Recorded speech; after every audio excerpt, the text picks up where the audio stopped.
Hello everyone, welcome to YouTube channel Physics Infinity. Today we will study about the crystal structure. Our matter has 5 different forms. These are solid, liquid, gas, plasma, and the fifth one is Bose-Einstein condensate. Most of the matter in our universe that is present in the stars and the galaxies is present in the plasma state.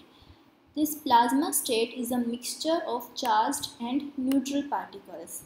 But on Earth, the most of the matter is present in the liquid and the solid form, and a few percentage is also present in the gaseous state that is present in our atmosphere.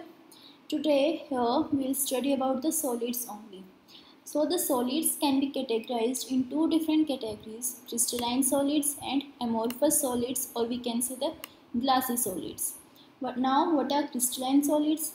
Crystalline solids can be defined as a solid in which the atoms, molecules or the ions are arranged in a definite regular manner forming a three-dimensional pattern, and this regular structural pattern is called the crystalline structure itself.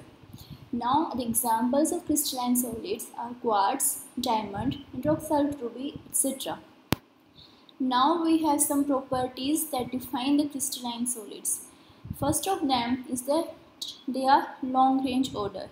That means the crystalline solids have a long range, that is their pattern is repeated to a very long length. The second one is that they are bounded by the flat surfaces.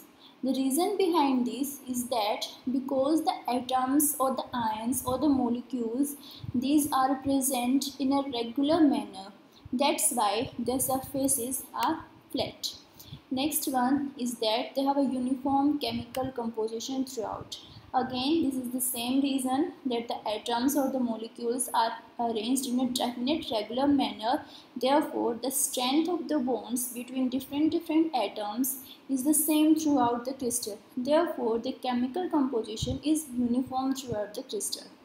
Next one is that they are anisotropic. Anisotropic means their physical properties are not the same in all the directions. That is, they are different in different directions. A next property of the crystalline solids is that they have a sharp melting point. Why? Because the bonds between the various atoms are equally strong, and when the solid is heated, then all of the bonds get ruptured at the same temperature at the same time. That's why they have a sharp melting point.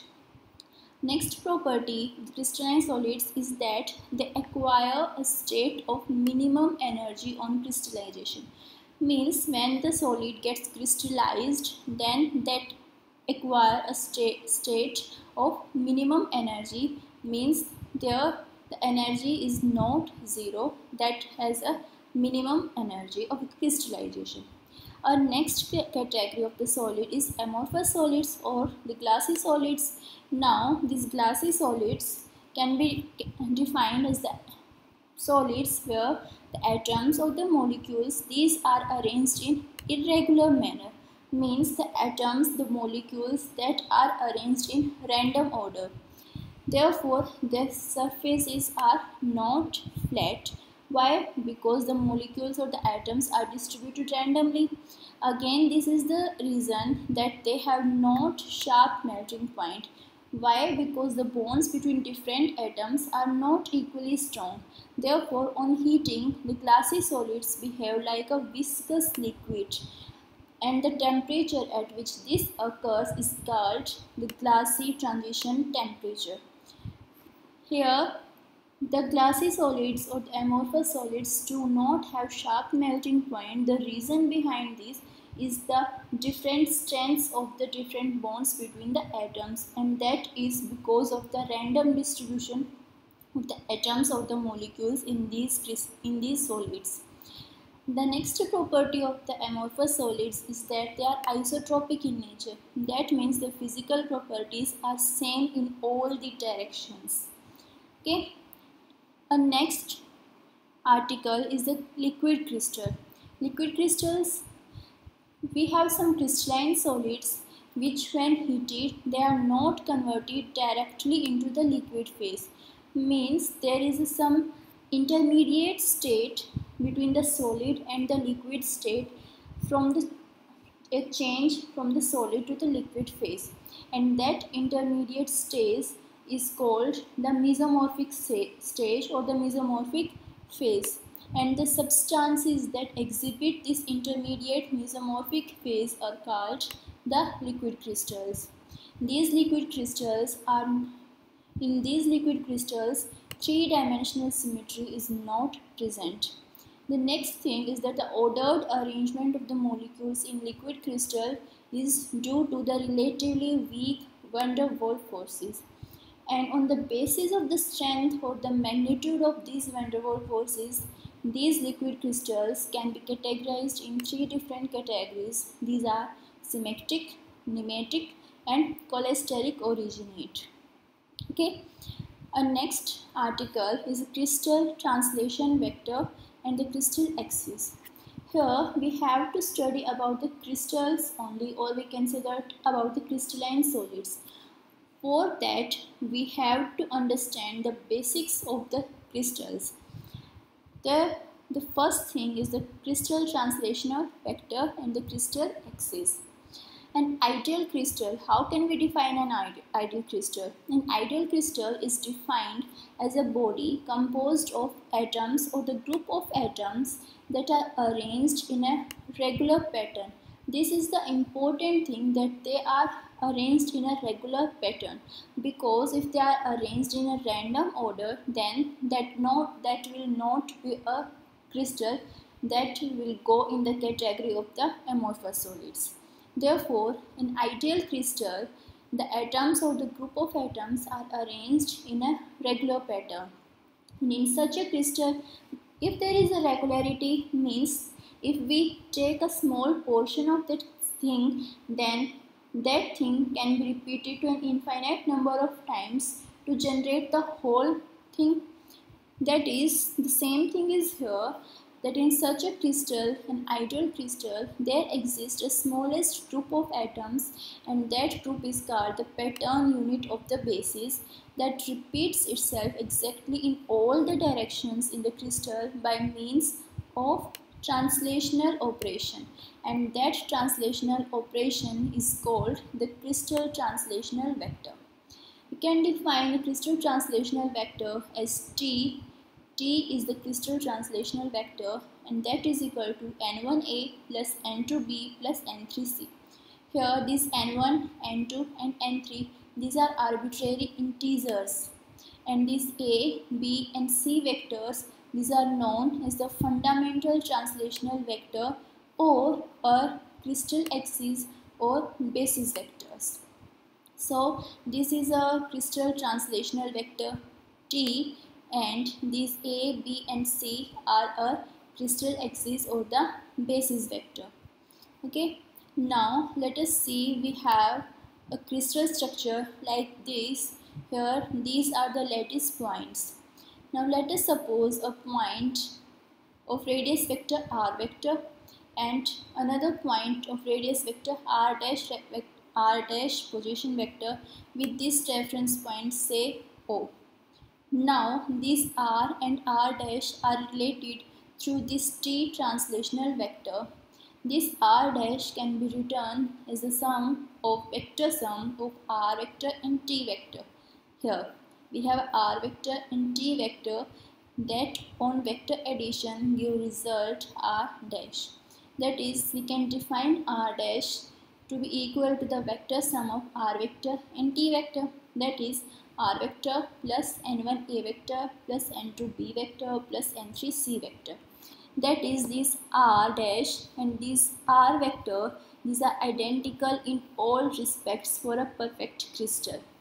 Okay, here we have a three-dimensional crystal where we have defined the three crystal axes. This is the A axis, this is the B axis and this is the C axis.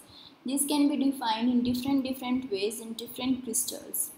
Now in three dimension, these A vector, B vector and C vector form three adjacent edges of the parallelepiped, as we can see here. Okay, the next thing is, what is crystal lattice? That is this type of arrangement. What is crystal lattice? Crystal lattice is a purely geometrical concept.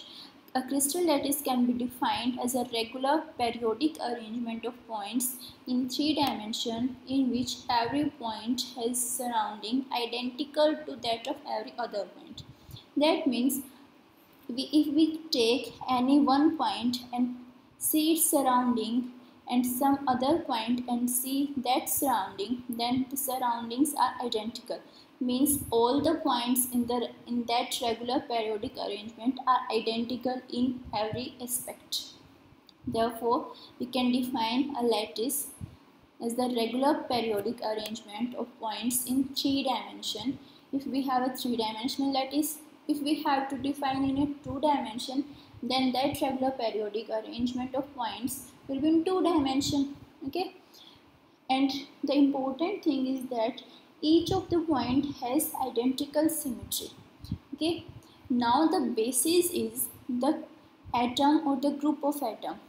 If we have an atom or a group of atom, then that atom or the group of atom is called the basis only. And in ideal crystal, this basis is identical in composition, arrangement and orientation. And when a basis or a unit assembly is attached identically to each of the lattice points, then the crystal structure is formed. For example, we have a lattice here, lattice structure where these are all the lattice points, and we have a basis like this denoted by the red color or the red dot. If we place this basis in each of these lattice points, then we have this type of structure, and this type of structure where we have bases attached to each of the lattice point is called the crystal structure, or we can say that lattice plus basis constitutes the crystal structure. Okay, now the next thing is the periodicity in the crystals. What is periodicity? Now the ideal crystal, we know that is a regular arrangement of lattice and bases attached to each of the lattice points. That is, in a crystal structure, when the crystal structure can be generated by repeating a single point in all the three dimensions an infinite number of times. Because a perfect crystal is a regular arrangement of the atoms in three dimensions, therefore that can be generated by repetition of a single point in all the three dimensions an infinite number of times. This defines the periodicity of the crystal. For example, if we have a function fr that defines any property of the crystal, then that fr must be periodic. That is, that fr must be equal to f of r plus t, where t is the crystal translational vector. This is called the periodicity in the crystal. Why? Because this indicates that the atomic arrangement of the atoms will look the same in every respect when viewed from any of the point. From any direction, the crystal will look like the same. In general, we can define r dash is equal to r plus t. Therefore, if we see here, then that fr is equal to f of r plus t, that is equal to function f of r dash. This is defined as the periodicity of the crystal. Thank you.